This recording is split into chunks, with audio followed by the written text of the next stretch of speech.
This week, the Battle of Baton Rouge.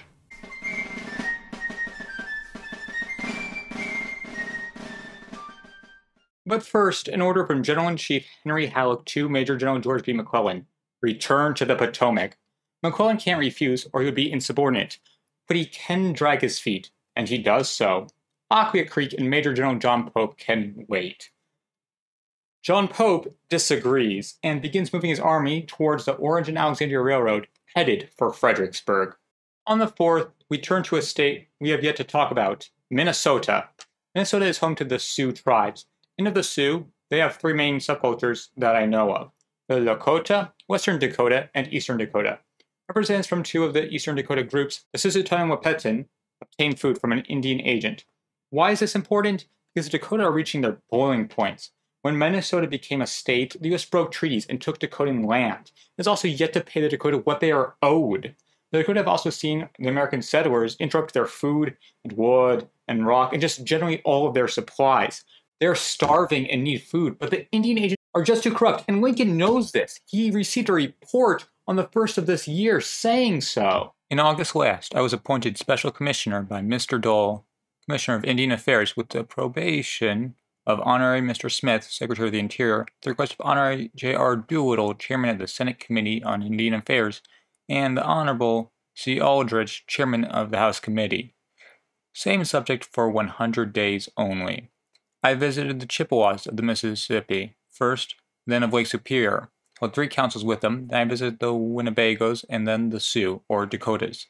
Held 3 more councils traveling all by land, nearly about 1,800 miles in my own wagon, driving my mules, often sleeping in the woods, generally without any companions. Distance between stopping places from 20 to 60 miles frequently. Everywhere I have been treated by the present officers of government with courtesy and have reciprocated all civilities and enclose herewith a copy of a letter of the Honorable Mr. Galbraith, Sioux agent, for consideration.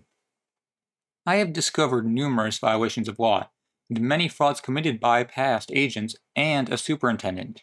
I think I can establish frauds to the amount from $20,000 to $100,000, satisfy any reasonable intelligent man that the Indians whom I have visited in the state and Wisconsin have been defrauded of more than $100,000 in or during the 4 years past.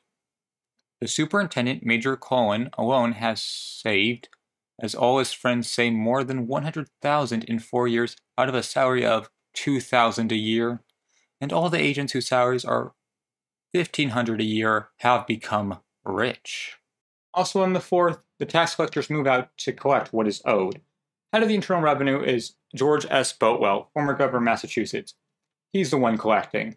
The next day is the earlier mentioned Battle of Baton Rouge. The city of Baton Rouge was captured right after the Union took New Orleans.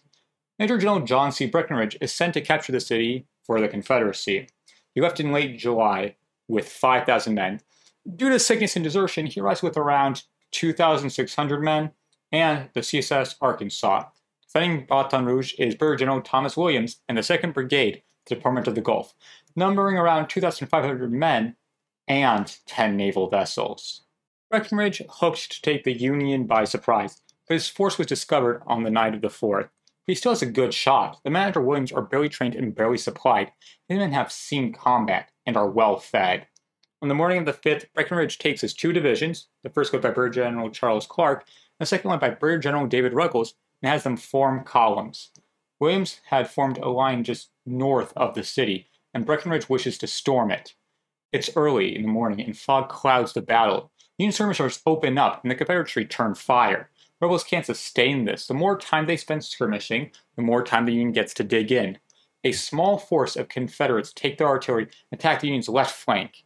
The Union repulses them, with the crack of muskets sounding. Under the cover of fog, the Confederates withdraw out of range. When they are fired upon, what? The Union is too far away. They were fired upon by Clark. It's friendly fire. Clark then crashes into where the artillery once fired, and sends a Union regiment into flight.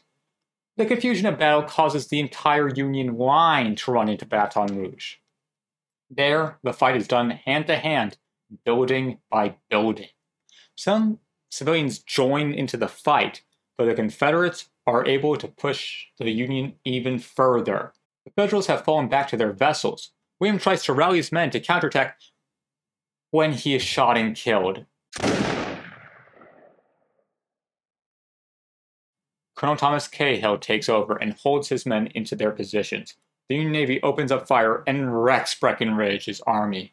Breckinridge needs the Arkansas. The USS Essex is just holding his men at bay. The Arkansas moves in to ram the Essex when its engine breaks. Breckinridge has to withdraw. The next day, the Arkansas is approached by the Essex. It's time to finish this rivalry. The Arkansas suffers another engine break, and the captain scuttles the ship. The Essex fires on the empty husk of an ironclad. It explodes just before lunch. The entire ordeal was a Union victory. They suffered 271 killed, wounded, or missing. The Confederates 478. Also on the 6th, another battle, this time in Missouri. Last month I told you of the defeat of Confederate partisan Colonel Joseph Porter. He has returned. Missouri is like many states on the border, very divided. Porter has fled to the town of Kirksville, where he has brought his strength to 2,500 men. Kirksville is very northern in the state, but has strong Confederate loyalties. The area around it, not so much. Colonel John McNeil controls the 2nd Missouri Cavalry Regiment. It's being aided by the 3rd Iowa Cavalry Regiment. His force numbers 1,000 men. They have been in pursuit of Porter for a week, and have finally caught up with him. It's 11 a.m. Colonel McNeil knows the enemy are in Kirksville. Exactly where is unknown. He asks for volunteers, and a few agree to this harrowing idea. Right around the square, be shot at, and return. Men bravely run out. They reach the square, and shots ring out from the courthouse, shops, and homes. McNeil unlimbers his heavy guns and forms a line. Missourians on the left, Iowans on the right. The line then transfers into 2 cavalry regiments that hone in on the courthouse. Union cannon bursts to life, firing into the square. The untrained partisans begin to fall back west to a rail line. The cavalry storms the square and forces the Confederates from the courthouse and into a rout. Porter regroups behind a rail fence, and from there pours down a hailfire of fire. Porter regroups behind a rail fence, and from there pours down fire. Cavalry moves in and overwhelms the beleaguered men. It's a Union victory. The Union suffered 88 casualties, and the Confederates 268. And to do a little time traveling, Porter's command is completely destroyed just 3 days later from now. Missouri is a very complicated spot. On paper, it's in the Union. After Pyre, the Confederates have no army within striking distance of the state, the Mother of the West. But the Mother of the West has deep political divides, and the Civil War is being waged by partisans within its borders. Missouri is burning from the inside out.